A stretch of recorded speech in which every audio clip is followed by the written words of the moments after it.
Olá, queridos amigos, queridas amigas, estamos de volta aqui com o nosso programa Semeando Espiritualidades, Diálogo e Crítica.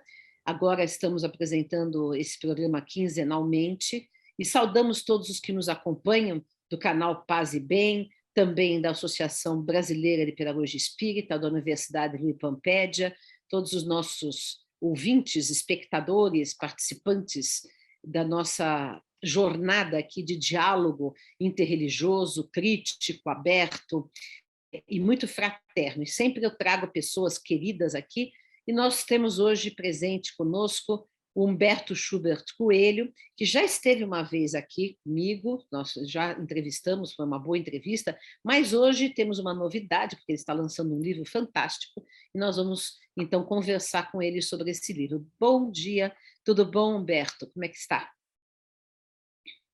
Bom dia, Dora, tudo bem? Eu agradeço novamente o convite. Eu sou um visitante já quase membro, né? Então, eu agradeço bastante, mas também me sinto muito à vontade nesse espaço, que é um espaço que eu acompanho sempre, de reflexão muito ampla, muito crítica. Bom, então eu só apresentando brevemente Humberto, para quem não o conhece, ele é filósofo, tem mestrado, doutorado em filosofia, tem um doutorado sanduíche na Alemanha, tem um pós-doutorado recente que ele fez, ainda terminando na pandemia, né, sobre diálogo entre ciência e religião na Universidade de Oxford, né? Fez também, o seu doutorado que foi em teologia luterana, foi isso? Sim, foi o primeiro pós-doutorado. Pós-doutorado, isso. O primeiro pós-doutorado foi em teologia luterana, então é uma pessoa é, muito especializada em temas, né, teológicos, religiosos, essas conexões entre ciência e fé, entre filosofia e religião. E é justamente o tema aqui, um dos temas desse livro que nós vamos falar hoje, História da Liberdade Religiosa, da Reforma ao Iluminismo. Já comecei a ler, não terminei ainda, porque eu recebi faz poucos dias, ainda não deu tempo, mas é muito interessante para mim, extremamente saboroso, né? E eu vou começar perguntando para você, Humberto, assim, dá um panorama geral, o que você pretendeu com esse livro, com esse estudo, que, aliás, você demorou muito tempo para fazer, né? Conta um pouco dessa gênese do livro, né? Que é um trabalho de fôlego, né?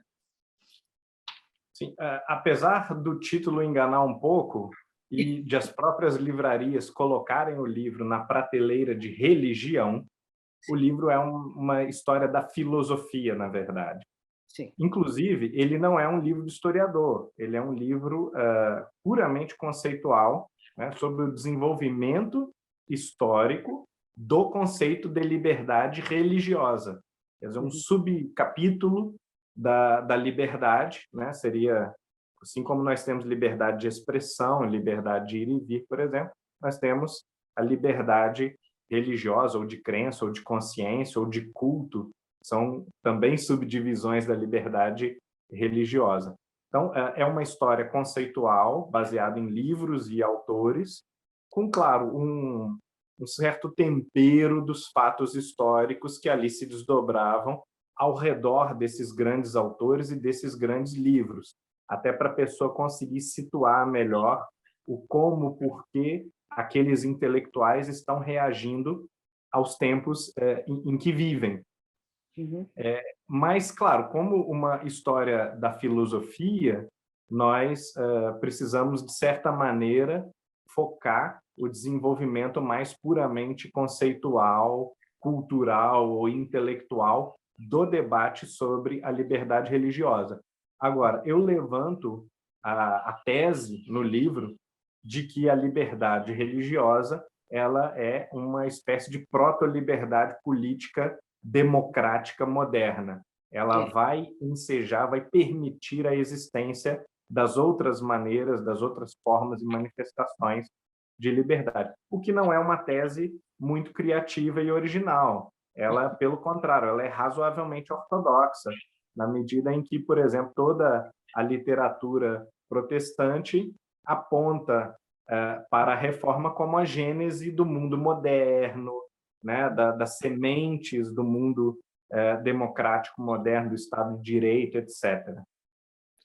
Agora, o subtítulo do livro é Da Reforma ao Iluminismo, porém, eu já andei aqui lendo, e aliás, com muito gosto, coisas muito antes da reforma, né? Então, você já fala desde Agostinho, depois fala da Idade Média, as heresias da Idade Média, você fala das críticas, eu gostei disso aqui, ó, críticos gentis da Igreja, Francisco de Assis e Dante Alighieri, né? Enfim, digamos assim, você aponta raízes medievais, né, e renascentistas da luta pela liberdade religiosa, né? Quer dizer, fala um pouquinho dessa questão, né, da Idade Média, das heresias, isso me interessa muito, porque, na verdade, quer dizer, Roma, até certo ponto, né, os romanos respeitavam a liberdade religiosa, né? Eles só foram contra os cristãos, né? Começaram a ir contra a liberdade religiosa quando surgiram os cristãos, mas até então eles não se metiam na religião dos povos que eles dominavam, né? Agora, os cristãos foram perseguidos durante 300 anos, mortos, etc., todo mundo sabe essa história, mas, de repente, eles viraram perseguidores, criaram uma ortodoxia, e qualquer pessoa que falasse contra já era excomungado, exilado, ainda não queimado, né? Queimado vai ser uma coisa posterior, né? Mas nós sabemos, Ários, por exemplo, foi expulso do Império Romano, Pelágio, enfim, houve vários heréticos, entre muitas aspas, que foram banidos, né? Como é que você vê, quer dizer, esse nascimento mais, não da liberdade, ao contrário, da não liberdade religiosa, né? Ali no início da Idade Média, né? Queria que você comentasse um pouco isso. Pois é, a Idade Média é um período mais longo que o período da própria modernidade. Se a gente dividir em modernidade e era contemporânea, a Idade Média é bem maior que as duas somadas. E é um período ultra complexo, com uma grande efervescência intelectual de amplo espectro, que vai desde assim do fideísmo realmente obscurantista, anti-intelectual, até expressões racionalistas ou até mesmo empiristas, ali mais caminhando do meio para o final do período medieval. É um período muito difícil de analisar, e sempre que eu conto uma história, eu gosto de mencionar antes a pré-história. Quer dizer, o que é que aconteceu antes da nossa história começar? Qual é que era o cenário?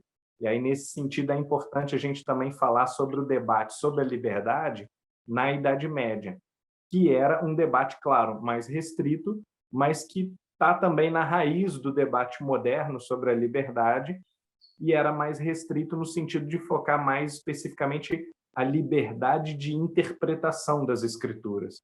Porque uma coisa é você ter a liberdade para não ser cristão ou ignorar as escrituras. Essa liberdade ela era realmente quase inexistente, né? Ou o sujeito ele podia não ser cristão, mas ele era assediado, digamos assim, de várias maneiras, ou econômica, ou política, ou social. Mas é indiscutível que as pessoas têm uma consciência e que elas discordam um pouco da interpretação das escrituras. Então, essa liberdade de interpretação, ela meio que sempre existiu. É quase impossível você não considerar que uma pessoa ela pode fazer um mau juízo, ela pode não ter entendido as escrituras e, portanto, fazer uma interpretação errônea e ruim delas. Agora, é interessante você ter mencionado as sociedades antigas, como a romana, porque exatamente a grande invenção, talvez, do final da antiguidade cristã e do começo da Idade Média foi o conceito de ortodoxia, ou o conceito de uma doutrina oficial invariável, fechada e definida pelos concílios. Os antigos não tinham esse conceito. Então, eles, consequentemente, eles impunham a religião de maneira puramente política, através do aparato estatal. Na medida em que eles impunham a religião, ou fomentavam, pelo menos, a religião com o aparato político, eles não sentiam a necessidade de ter uma doutrina, porque, bom, a autoridade da religião, ela vem do Estado, ela vem até da força militar, econômica, das leis e assim por diante. Consequentemente, a doutrina dos povos antigos, ela quase que não existia, ela era muito vaga, né? Então, por um lado, foi um grande avanço, a ideia do estabelecimento da doutrina foi meio que uma espiritualização do conceito de autoridade, né? Agora nós temos uma verdade que está definida em papel, quase que constituinte, né? E essa verdade doutrinal, ela não depende mais do reforço estatal. Por outro lado, essa espiritualização, esse refinamento do conceito de autoridade, produziu um afastamento da discussão, ou empurrou a discussão propriamente filosófica a respeito das fontes do ser, de Deus, né, da origem da realidade, que era uma discussão muito forte desde ali da época de Sócrates, Platão e Aristóteles, até o final da cultura propriamente helênica. E esse conceito ele vai recalcitrar, ou ele vai ficar meio em xeque nos primeiros séculos da era cristã, né? E vai retornar com força com os fenômenos do humanismo, né? Dos sucessivos e vários neoplatonismos, em que a análise fria da razão será reintroduzida como um dos critérios junto à autoridade das escrituras, à autoridade da doutrina, dos concílios, etc. e tal, dos pais da igreja, e apimentar e complexificar essa relação interpretativa sobre as escrituras. Mas, sim, mas quando você se referiu à questão dos concílios, né? Mas o concílio de Nicéia, que é o primeiro concílio, é considerado o primeiro concílio de Jerusalém, mas depois o de Nicéia, de 320 e poucos, né? Que é convocado pelo Constantino, é nesse momento, digamos assim, que, entre aspas, se fecha, né, uma ortodoxia, uma primeira versão da ortodoxia, e já o Arius é expulso do Império Romano, e etc. Daí para frente, nós vamos ter essa ortodoxia que vai se constituindo também no decorrer do tempo, mas que vai ser cada vez mais assim poderosa e também apoiada pelos estados, né? Quer dizer, a igreja ela não tinha um poder durante todo o período medieval. A igreja não perseguia diretamente, ela muitas vezes emprestava ao Estado a força de perseguição religiosa, né? Como é que você vê a quebra disso? Quando começa a se quebrar essa hegemonia? As heresias medievais, ou como você cita aqui o Francisco de Assis, que foi um crítico gentil, será que eles começaram já a minar este monopólio da verdade da Igreja Católica Romana? Pois é, exatamente. Apesar do que eu havia dito a respeito de uma relativa espiritualização da autoridade, né, transferida do Estado para a doutrina, a formulação dessa doutrina também se deu com a parceria do Estado, por assim dizer. Então, o Concílio de Nicéia, particularmente, ele foi um concílio que, apesar das romantizações, né, dos mais tradicionalistas, o concílio ele teria sido quase que um gesto divino, né? Ele se deu com sob fortíssima pressão do Estado. O imperador ele chegou a ameaçar as pessoas caso elas saíssem do concílio sem uma decisão definitiva a respeito de uma série de pontos. Então, quer dizer, a conjuntura sociopolítica, ela, claro, orientou esse processo, ou pelo menos esteve ali correlacionada, no mínimo, a esse processo, né? De diferentes maneiras, ao longo da Idade Média, depois do cisma da Igreja, quando a Igreja Ortodoxa grega separou-se da Católica Romana. Isso é uma história também muito complexa de se contar, mas a partir dessa cisão vai haver uma série de transformações em ambas as igrejas, né? Uma série de adaptações a realidades geopolítico-culturais, que finalmente, do meio para o fim da Idade Média, nós vamos observar um cristianismo que finalmente se enraiza na Europa. A gente precisa entender que por volta do ano 800 ou do ano 700, mais ou menos, a maioria dos europeus ainda não eram cristãos, né? Eram pagãos. Exatamente, a cristianização é muito demorada, muito tardia. Ela E leva feita a ferro e fogo, hein? Feita a ferro e fogo também, né? e muito vagarosamente. Ela leva exatamente todo o período medieval, né, para realmente alcançar uma hegemonia que nós imaginamos erroneamente, né, por falta de estudo histórico, que é o distintivo da Idade Média. Como se, quer dizer, a Idade Média ela é, por definição, cristã. Muito pelo contrário. Né? Ela começa ali pela região do Império Romano mesmo, né, a se espalhar, mas nos países do norte, do nordeste, ali dos países bálticos, né, na própria Grã-Bretanha, essa cristianização vai ser lenta. E isso gera uma série complexíssima de circunstâncias políticas locais, que já não são mais genéricas, então não se pode mais falar do cristianismo, é preciso falar do cristianismo, o caso inglês, o caso português, o caso escandinavo, cada um é uma realidade completamente diferente.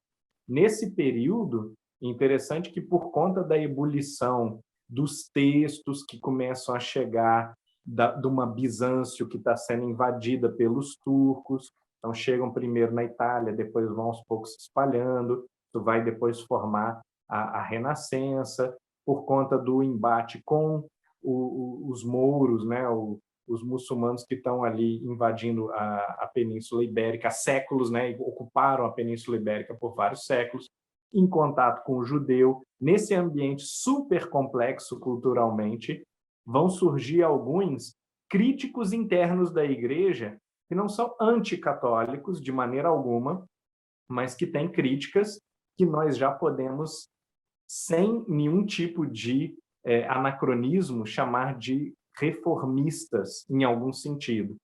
Aí é preciso também a gente tomar o seguinte cuidado. Reformista, reformador ou reforma não é necessariamente protestante. Sim. Nós temos esse conceito errôneo de que para ser reformista eu preciso protestar contra a Igreja romana. Isso é uma das possibilidades, mas havia inúmeros reformistas católicos que estavam muito satisfeitos em continuar católicos e, não obstante, tinham muitas críticas e queriam mudanças e reformas na O caso Igreja. do Erasmo de Roterdã, por exemplo, que dialogou com Lutero, né, que era um humanista, ele era católico e permaneceu católico, não aderiu à reforma, e era um crítico de várias questões, né, da igreja. Né? Exato, e pode-se argumentar ou não contra isso, a favor disso, mas muito provavelmente o maior intelectual reformista é Erasmo de Roterdã, católico. Muito dificilmente nós podemos comparar assim amplitude e variedade da produção intelectual, o trabalho de Lutero, de Melanchthon ou de Calvino com o trabalho de Erasmo. Então, Erasmo, que era católico, permaneceu católico, era talvez o maior intelectual, muito provavelmente o maior intelectual da Reforma. Então, isso nós precisamos observar para não termos noções ingênuas que às vezes aparecem nos livros de história de uma reforma que é uma superação do catolicismo ou uma melhoria pura, sem contras, sem defeitos, quando, na verdade, em alguns aspectos, a Igreja Católica era mais progressista do que algumas igrejas reformadas nascentes, né? Tinham ares velho testamentários, ou então ares assim mais conservadores e até mesmo mais apegados a uma literalidade da letra bíblica. Então, o cenário é muito complexo e é ingênuo, até infantil, nós defendermos um lado ou criarmos uma narrativa de um lado correto ou superior ao outro, embora isso se faça muito frequentemente nos livros de história. Agora, na verdade, o que eu acho que foi muito positivo na reforma, eu concordo com você, com a sua análise, mas o que foi positivo na reforma foi a abertura que se deu para a educação, né? Porque até então a Europa era analfabeta, na verdade, né? Quer dizer, nós tivemos a grande massa dos europeus eram analfabetos. E foi a reforma que abriu essa possibilidade, porque como todos eles, já a partir de Jan Hus, né, e depois também do Lutero, de todos eles, sempre incentivaram a questão da educação popular para que as pessoas pudessem ter acesso à leitura da Bíblia.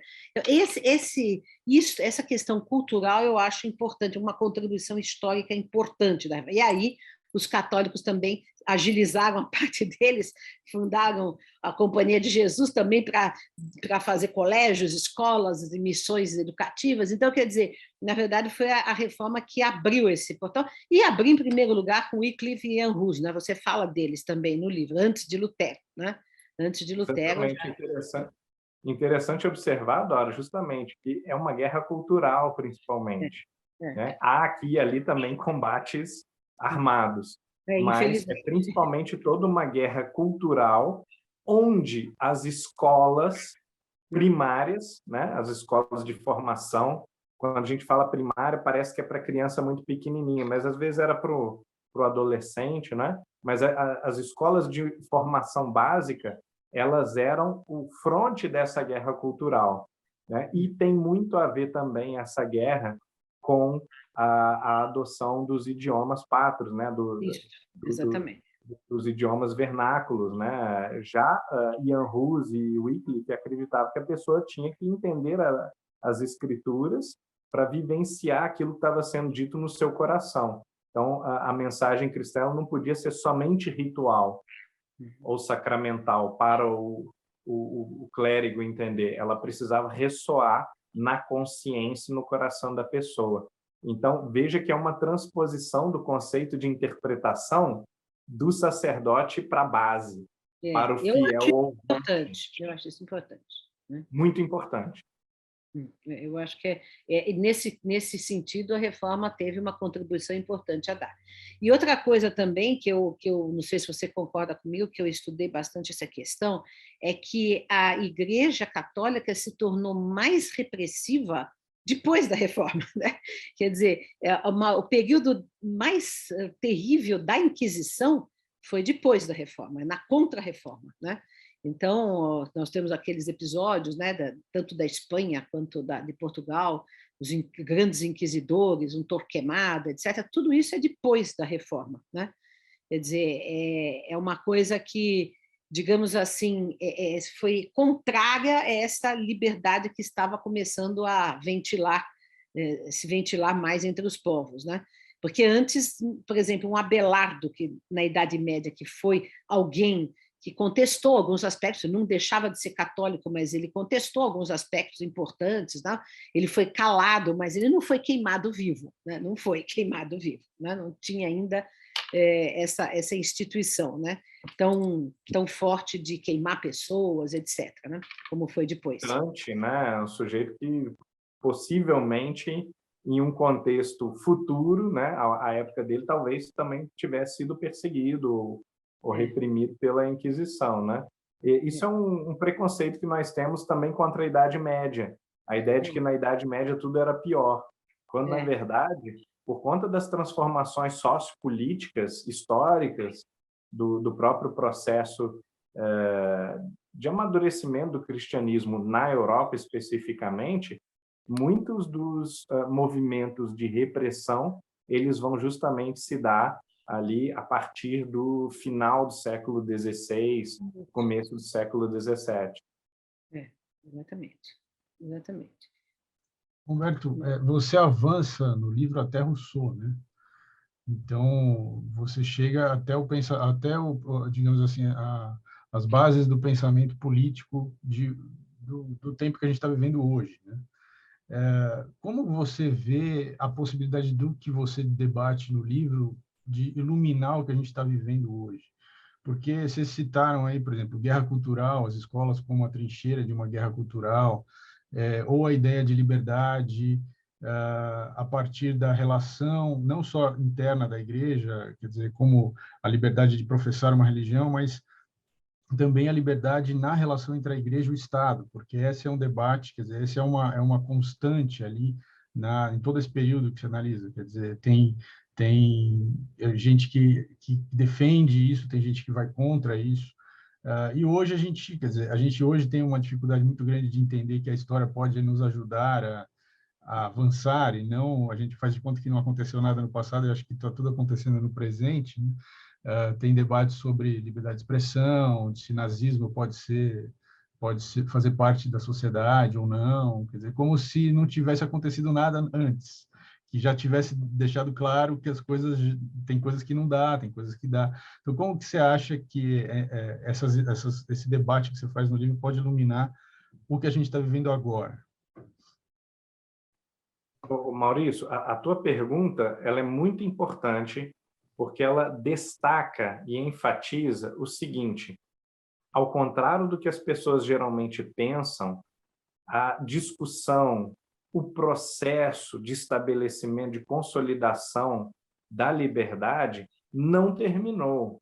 Nós não estamos numa época posterior do surgimento e enraizamento, consolidação das liberdades democráticas. Nós estamos no meio do processo.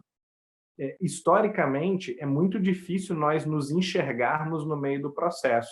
Então, nós temos, assim, por uma questão de conforto mental, né, nós temos o hábito, a tendência de olharmos para as coisas como terminadas, como encerradas. Aconteceu isso, surgiu a democracia, né, depois da Revolução Americana, da Revolução Francesa, agora, né, quer dizer, e a gente sabe que a vida não se tornou perfeita após esses eventos, que ela ainda não está perfeita e que há uma série de coisas a se reformar, para usar assim o trocadilho irônico, né? Há uma série de coisas a melhorar e evoluir e a alterar. Portanto, a gente precisa observar ainda mais agudamente esses processos e entender que aquilo que as pessoas fizeram há 800 anos, há 400 anos, há 200 anos, em torno do conceito de liberdade e da sua aplicação prática político-social, esses processos, eles são processos que compõem a nossa história presente.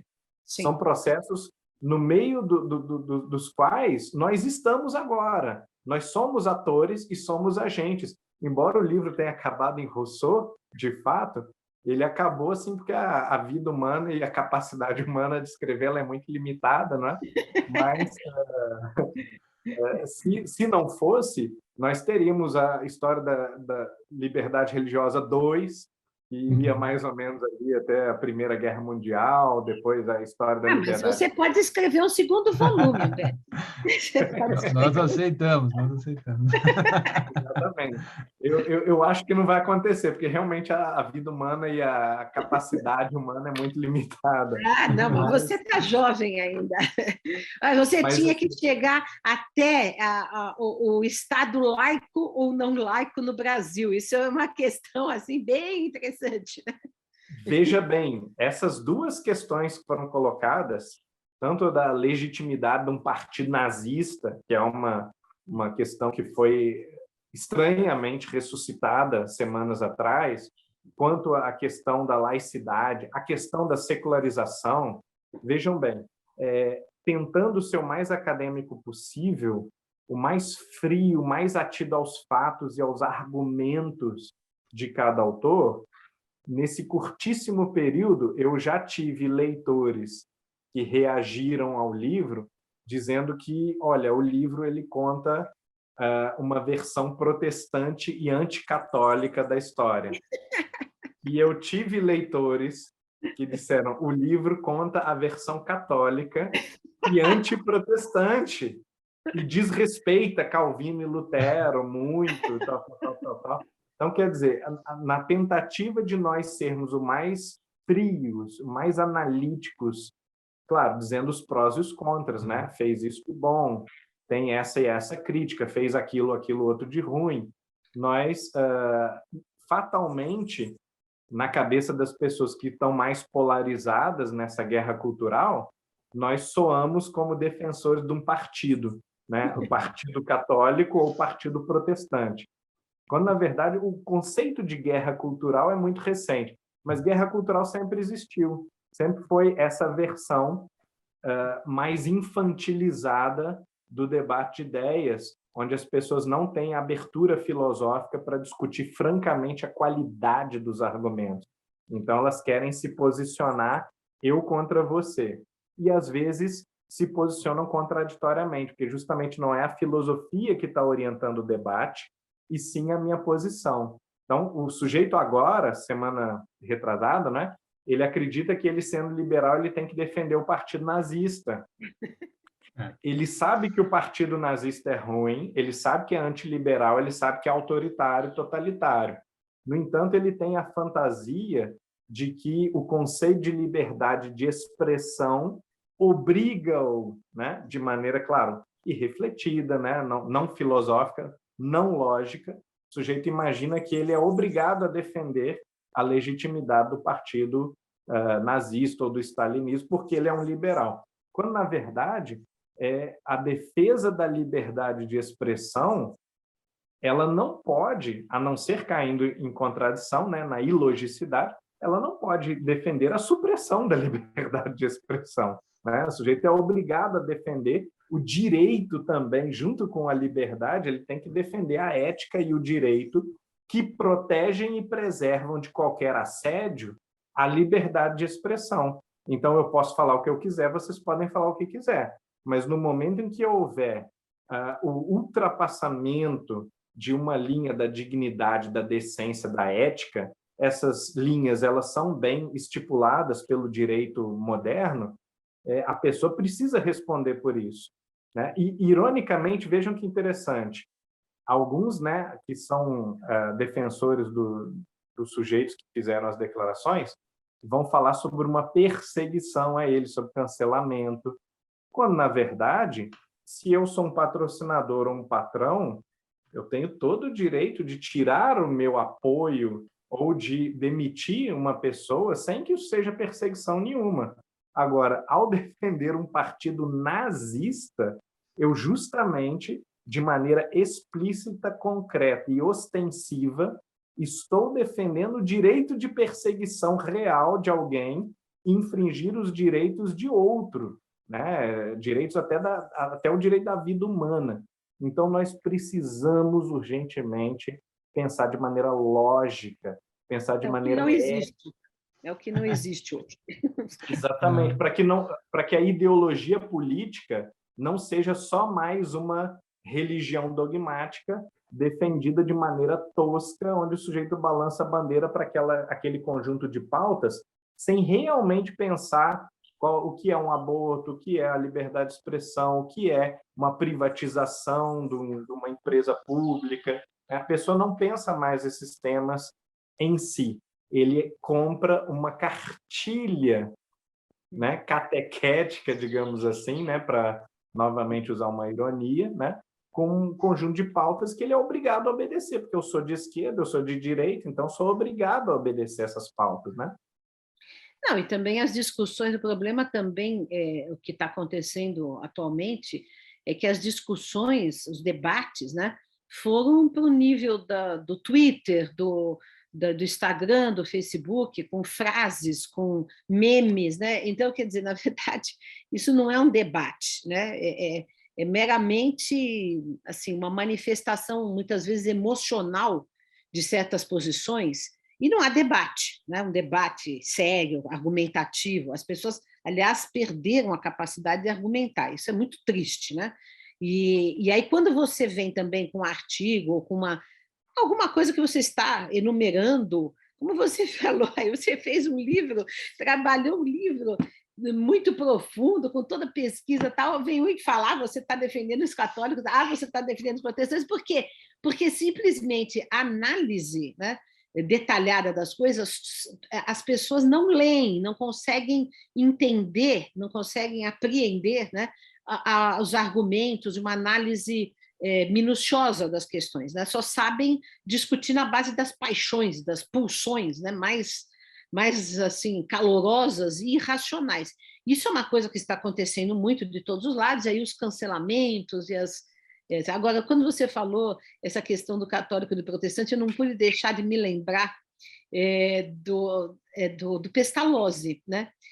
Agora, no nosso documentário aí sobre Kardec, Em Busca de Kardec, o próprio diretor hoje do Museu de Verdun, onde Pestalozzi teve a escola, ele fala isso, que os católicos diziam para Pestalozzi que ele era muito protestante, e os protestantes diziam para Pestalozzi que ele era muito católico, né?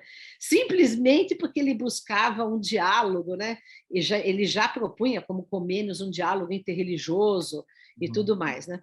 Essa questão, eu queria também enveredar um pouquinho por aí, né? Essa questão de toda a Constituição, que nós ainda estamos nesse processo, como você bem disse, da liberdade religiosa. Basta ver que nós temos um retrocesso agora em nosso país, um congresso tomado por evangélicos neopentecostais e pentecostais, influenciando nas leis e etc., né? Temos um fundamentalismo religioso em todas as religiões, né? Em todas as religiões, ao mesmo tempo que temos pessoas religiosas que buscam o diálogo, a abertura, a análise e a comunhão entre as pessoas. Também temos aqueles que se fecham nos fundamentalismos todos, islâmicos, católicos, protestantes, espíritas. Tem fundamentalismo marxista, tem fundamentalismo em todo lugar, né? E que impede o diálogo. Impede o diálogo. Tem até fundamentalismo relativista, que é uma coisa Exato. fantástica. Exato. Isso é impressionante, né? Bom, o Comte já falava, o único absoluto é o relativo, né? O Augusto Comte já tinha essa frase. Mas, enfim, então, tudo isso, quer dizer, esse estudo da gênese das lutas pela liberdade religiosa, né, você acha que pode nos ajudar e nos levar a essa prática hoje, primeiro, de um entendimento melhor, de um diálogo entre as religiões, e segundo, também de um esforço que está sendo feito há séculos, e que ainda no Brasil, por exemplo, não deu certo, em vários países ainda não deu certo, de laicização no Estado, que as pessoas não entendem o que é laicização no Estado, não é o Estado ser ateu materialista, é simplesmente ele respeitar todas as formas e não pender para nenhuma, né? Não proteger nenhuma forma de crença. Então, toda essa discussão, como é que você vê que ela pode contribuir para essas questões com as quais nós nos defrontamos hoje? Né? Absolutamente, Dora. E eu acrescentaria outros temas ou outras grandes questões modernas, contemporâneas, que as pessoas não percebem como ligadas ao processo evolutivo da religiosidade, da espiritualidade no Ocidente. Por exemplo, o individualismo. O individualismo é inequivocamente ligado aos processos de debate teológico, religioso, tanto especificamente protestantes quanto materialistas, né? Um novo ator que surge ali seriamente só no século XIX, mas que é um dos atores principais do debate religioso, do debate sobre espiritualidade na contemporaneidade, porque, embora não tão popular, o materialismo ele é muito popular entre as elites intelectuais e econômicas, entre as elites midiáticas. A questão do consumismo, questão do vazio existencial, né? O existencialismo que ocupou, preencheu ali aquele período do final do século XIX, começo do século XX, que, por sua vez, existe e diagnostica uma degeneração do sentido do propósito da vida, e com base nessa degeneração de uma noção de sentido, de propósito, de ordem, de harmonia, de luz, de bem, né, vai pregar exatamente a legitimidade e a coerência do desespero, né, do enlouquecimento, do ensandecimento justo e lógico do ser humano, diante dessa ausência absurda de referenciais de sentido, de propósito para a vida. Então, a gente poderia proliferar ainda mais essas questões, poderíamos acrescentar aqui 8, 10, 20 questões mais, né? Questões estéticas, né? Também semelhantes, o relativismo em si, as paixões político-ideológicas, os extremismos, que são os fanatismos, né, da maioria da população que abandonou a religião, mas quer continuar sectária, quer continuar perseguindo algum infiel, aí persegue o opositor, o adversário político ideológico, Então, de inúmeras maneiras, esses, por assim dizer, arquétipos, essas estruturas profundas do inconsciente cultural, que é muito religioso, muito mais religioso do que nós admitimos, Sim. estão agora, nesse momento, operando várias transformações ou dirigindo vários processos culturais, psicológicos e sociais que nós vivenciamos. E isso torna essa discussão importantíssima. Não é uma discussão sobre religião, uma coisa que interessa a algumas pessoas dentro da sociedade. É uma discussão sobre a cultura, no final das contas, sobre como nós nos orientamos na vida, de uma maneira muito genérica. Exato, é muito, muito pertinente o que você disse, e assim, nós precisamos voltar, digamos assim, à filosofia, né, em primeiro lugar, né, porque a filosofia é essa capacidade que até alguns que se afirmam filósofos não têm, né, de argumentar, de raciocinar. Por exemplo, vamos falar aqui um pouco mal de um filósofo que todo mundo adora hoje e que eu, particularmente, tenho uma singular antipatia, que é o Nietzsche, né? Ele é um filósofo que não argumenta, né? Ele só usa aforismas, ele faz oráculos, digamos assim, né? Ele propõe oráculos, não tem argumentação, né?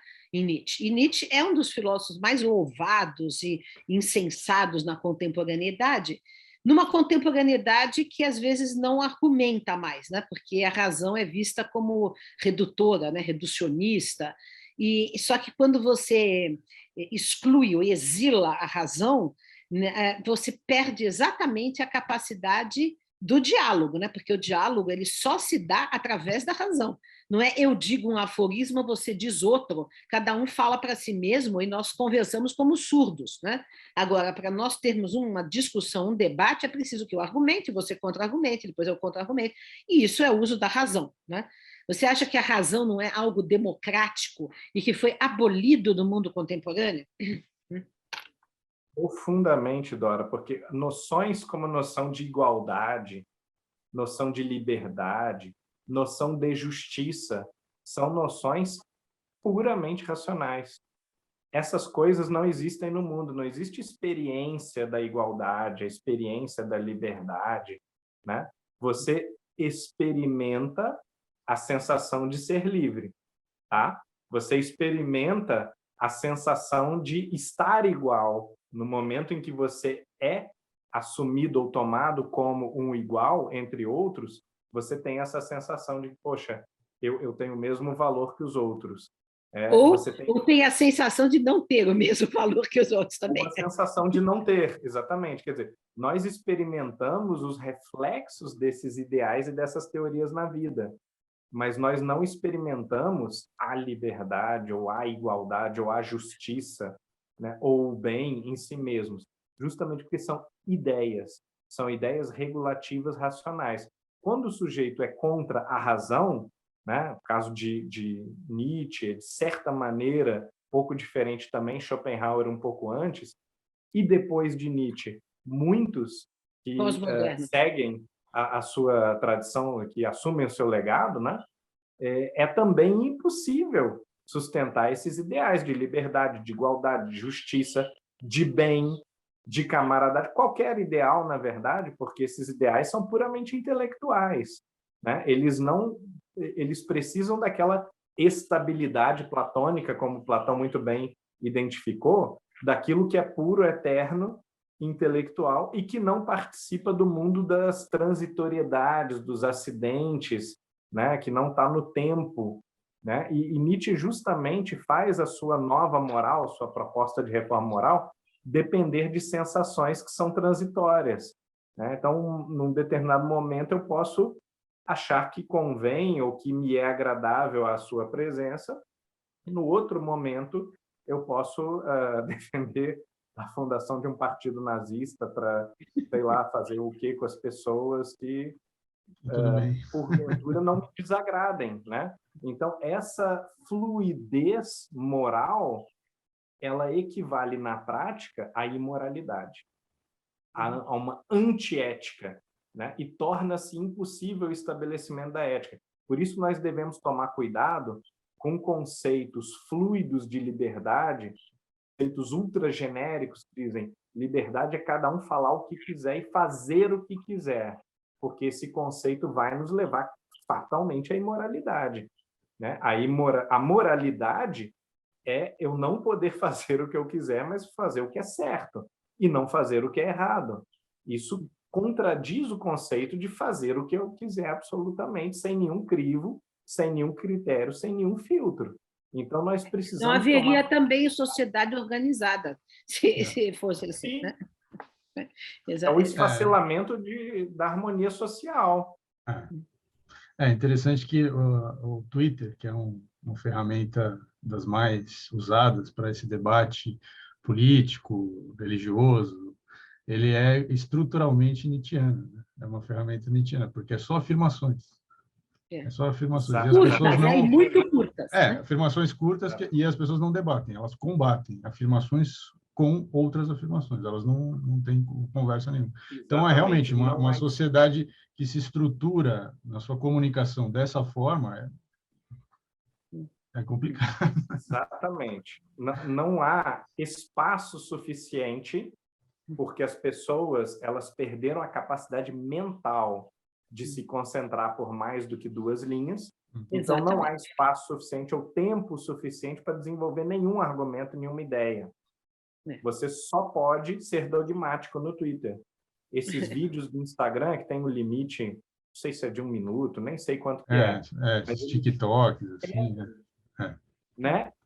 Eles impedem o desenvolvimento de qualquer raciocínio. Então, você é obrigado a falar infantilmente, atomicamente e dogmaticamente. Essa é a única maneira de expressar-se em 1 minuto ou em 2 linhas. O TikTok ainda é pior, porque aí você tem que se expressar através de dancinha. Isso me irrita profundamente. Mas a pós-modernidade é um processo tão fascinante de aceleração dessa destruição racional, da destruição dos critérios e da razão, que ela precisa, a cada minuto, inventar novas formas de diminuir ainda mais a estrutura. Exatamente. A capacidade de diálogo, né?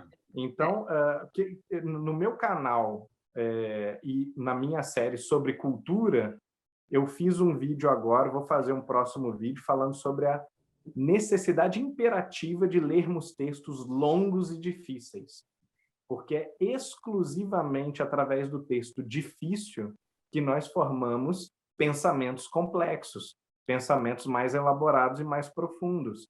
Se nós nos educamos para achar tudo pode ser dito em 10 linhas de uma maneira rápida e fácil, nós erroneamente, né, falaciosamente, nós vamos nos conduzir a um mecanismo de nulificação e infantilização da própria consciência. Vamos nos tornando incapazes. Mas antes disso, Humberto, precisa vencer o analfabetismo funcional, na verdade, porque nós temos aí uma grande massa, os jovens, todos, inclusive jovens que estudam em escolas, tal. Eu recentemente dei aula aí para o ensino médio. Os jovens não sabem, os adolescentes não sabem escrever uma frase inteira, uma frase, né? Então, porque também estão, até a língua portuguesa está deteriorada, né, pela comunicação rápida, tudo da abreviação, tudo sem nenhum tipo de regra gramatical. Então, quer dizer, é um esfacelamento da linguagem, em primeiro lugar, né? Que acompanha o esfacelamento do pensamento. Né? Então, nós vivemos uma crise muito grave, precisamos fazer projetos de alfabetização, de recuperação das bases, né, educacionais, porque, de fato, a coisa está muito grave nesse sentido. Né?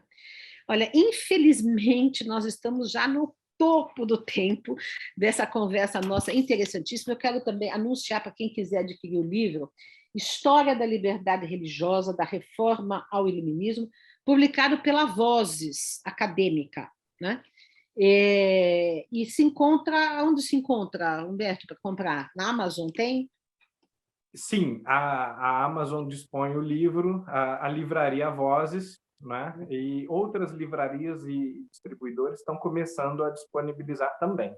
Tá, então eu recomendo muito, eu ainda não li inteiro, mas eu vou ler, já comecei, estou adorando, E agradeço, Humberto, pela sua presença mais uma vez aqui, pela nossa amizade de sempre, tá bom?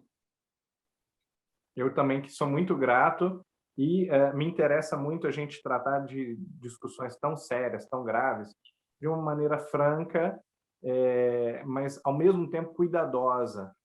Como nós discutimos aqui, o que nós precisamos, particularmente no Brasil, é exatamente tratar as questões sérias de uma forma séria, de uma forma um pouco mais cuidadosa, um pouco mais refletida, não nos deixarmos levar pelas opiniões irrefletidas e irresponsáveis de figuras midiáticas, né? Deixar que elas substituam as pessoas que se dedicam especializadamente e cuidadosamente ao estudo dessas questões graves.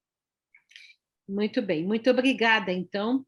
Nós ficamos por aqui nesse nosso programa Semeando Espiritualidades, voltamos daqui 15 dias com outras pessoas interessantes a serem entrevistadas e enviamos o nosso abraço a todos e todas.